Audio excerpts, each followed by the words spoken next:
Nous nous retrouvons pour découvrir 3 lieux insolites sélectionnés pour vous. Débutons tout d'abord avec un endroit spécial au sein du théâtre, la salle de gélatine. Pascal Dimito, régisseur général, a gentiment accepté de nous y emmener. Ces gélatines, avec l'avènement de la LED, sont de moins en moins utilisées et sont ainsi amenées à disparaître. Ok, donc cette salle, c'est le local gélatine du Théâtre du Passage et c'est là qu'on stocke toutes les gélatines qu'on a. Les gélatines sont là pour corriger la lumière qui est émise par un projecteur et c'est le plus souvent sur des projecteurs halogènes.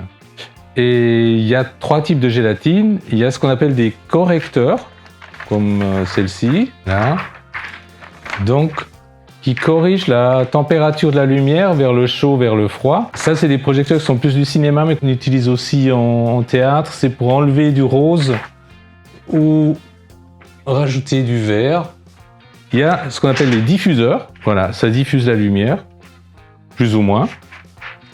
Et puis, 3e type de gélatine sont carrément des couleurs. Voilà, on peut avoir une couleur ou une autre. Ça, c'est les 3 types de gélatine. On a ce qu'on appelle des gobos. Ça va rester avec la LED. Ce sont des formes métalliques qui peuvent donner soit des textures, soit des choses plus concrètes. Donc ces formes métalliques, elles sont posées sur un porte-gobo. Et du coup, le porte-gobo, il va être inséré dans un projecteur de découpe. Et donc, ensuite, on peut travailler la netteté ou pas, le flou, et créer une ambiance. Rejoignez-nous maintenant sur le toit de la petite salle où Jean-Claude Meyer, apiculteur passionné, nous a permis de découvrir les 4 ruches qui y ont été installées. Je m'appelle Jean-Claude Meyer, je fais de l'apiculture bio et j'ai appelé mon entreprise en quelque sorte Miel de rêve. Ce qui a donné au Théâtre du Passage l'idée de mettre des ruches sur son toit, c'est un exemple du théâtre Beau-Sobre, je crois, à Monté, qui avait déjà fait le coup de mettre des ruches sur son toit, puis ils ont trouvé que c'était une bonne idée pour participer d'une manière concrète à la défense des écosystèmes et de l'écologie en général.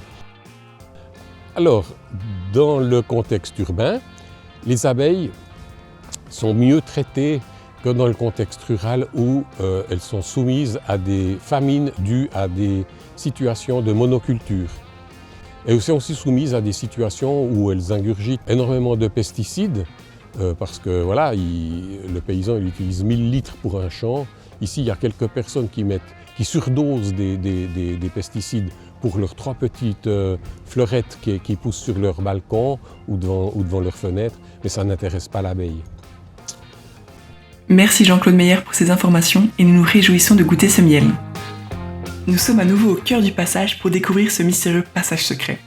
Vous êtes sûrement passé à côté des dizaines de fois et pourtant, peu de monde le connaît. Dissimulée derrière les portes des sponsors se trouve une petite porte de moins d'1 mètre de hauteur qui nous mène sous les sièges de la grande salle. Sans doute la partie préférée de nos visites guidées.